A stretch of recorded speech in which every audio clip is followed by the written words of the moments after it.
করে কি খুলে হচ্ছে এখানে? কর্মশো তুমি এভাবে কথা বল কেন? আমার শ্বশুর বাড়িতে থেকে পরে গিলে গিলে আবার আমার সাথে কথা বলছি।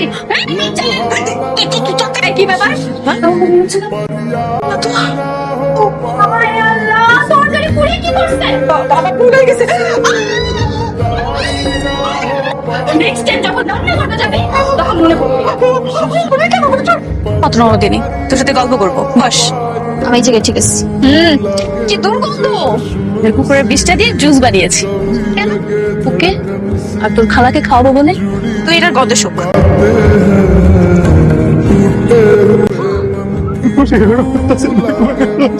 কোনো লাভ হইব না আপা। কি করতেছস মা? যে কষ্ট দিয়ে মারছে এটা তিন ডাবল কষ্ট দিয়ে আমিও করে মারবো। কি করছো তুমি? আমি জানি তুমি খুশি না, তুমি হাসি। আমার বাবা সবকিছু আমাকে খুলে বলেছে। আসার সময় আমি থানা ওদের নামে কেস করে এসেছি। কেস করে কি হবে?